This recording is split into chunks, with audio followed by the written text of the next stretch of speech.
Je suis Mankoulé Oulare. Je suis titulaire d'une première licence en économie-finance de l'Université générale Lansana Conté de Somphonia Conakry. Guinéen, je suis venu poursuivre mes études en France depuis 7 ans.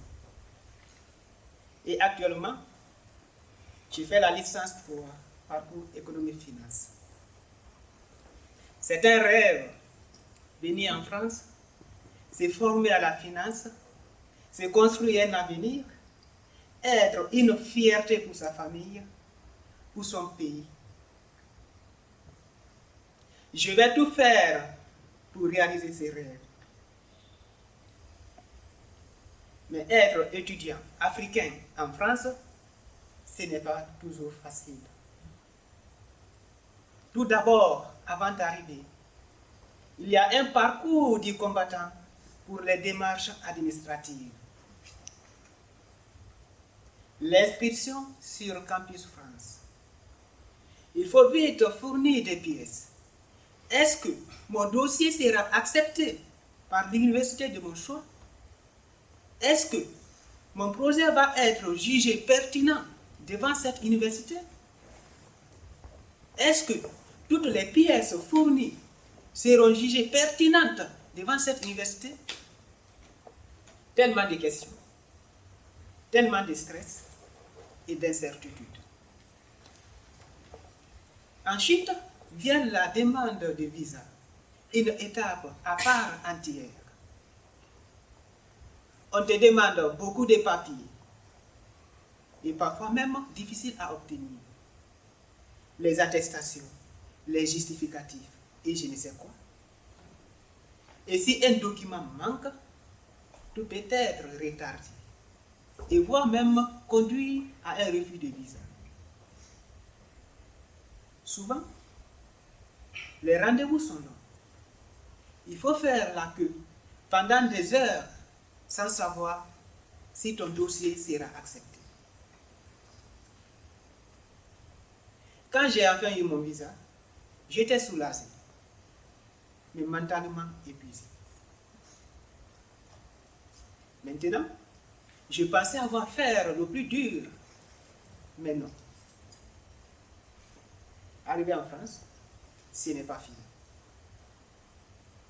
Il faut s'inscrire à la faculté. Il faut valider son visa.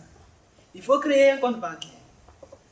J'ai créé tellement de comptes, tellement de mots de passe. Le résultat, j'en ai oublié. Pour quelqu'un qui arrive, c'est très très compliqué. Surtout que tout se passe en ligne, sans interlocuteur pour nous accompagner. Au début, j'avais peur de cliquer au mauvais endroit et au final, perdre mon titre de séjour. Parce que bien sûr, le renouvellement des titres de séjour arrive lorsque tu n'as pas toutes les pièces au complet. Les relevés de notes, les attestations d'inscription. Le stress est encore à son maximum. Beaucoup disent qu'ils apprennent sur le tas. Mais si on se trompe, ça peut être la fin. La fin des études en France. La fin de la fierté de la famille. La fin des rêves. Il y a aussi le problème du logement. Trouver une chambre en France, si on n'a pas de garant, c'est très très compliqué. Les loyers sont chers, surtout dans les grandes villes. Mais heureusement, j'ai trouvé une solution d'hébergement avec un étudiant du pays afin de partager les frais du loyer. L'isolement, c'est une autre très grande difficulté. Quand on quitte sa famille et son pays, le choc est fort. Au début, on se sent seul, perdu, peu invisible. Je me suis senti seul dans le métro, entouré d'inconnus, mais aussi dans l'amphi, entouré d'étudiants de mon âge. Je suis comme un Wi-Fi sans connexion. La solitude ce n'est pas l'absence de personnes, c'est l'absence de connexions réelles. Parfois, je me parle à moi-même et parfois même, je me réponds. Je me dis, bon appétit devant mon propre plat. Mon meilleur ami devient YouTube, Netflix et TikTok. Quand quelqu'un me dit salut, je me demande d'abord si c'est réellement à moi qu'il s'adresse. Les habitudes en France ne sont pas les mêmes. Les gens sont plus réservés, moins démonstratifs. Chez moi, tout le monde est vite intégré. On s'intéresse à toi, on ne te laisse pas seul. Ici, ce n'est pas facile de se faire des amis rapidement. Le climat joue aussi beaucoup sur le moral. Le froid, le manque de soleil, la pluie. Mon premier hiver a été très dur. J'ai empilé tous les vêtements que j'avais pour lutter contre le froid. Parfois même, on croit que je suis beau. C'est très dur. En hiver, la nuit est très longue. La solitude se fait encore plus sentir dans ces moments-là. Il y a également le choc culturel et scolaire. En France, il faut être très autonome. Chez moi, les profs expliquaient davantage.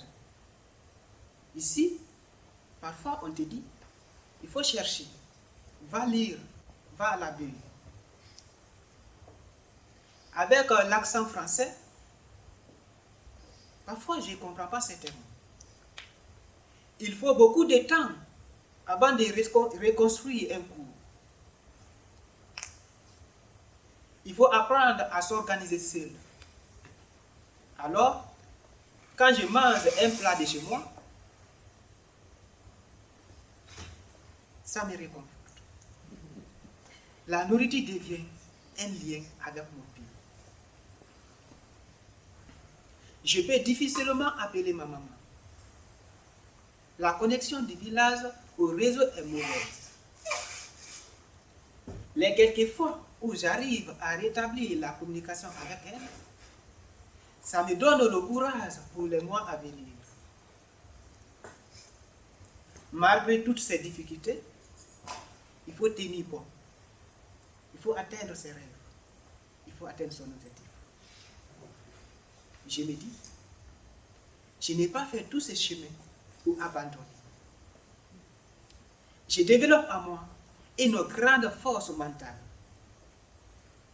Ces moments de solitude, je les mets à profit pour l'apprentissage. Je deviens maître de mes décisions. Parce que papa, maman, grand frère, personne n'est là. J'ai grandi. Pour moi, l'objectif est clair. Réussir dans mes études, réussir ma vie. C'est construire un avenir meilleur pour moi et pour ma famille. Et contribuer au développement de mon pays. Je vous remercie.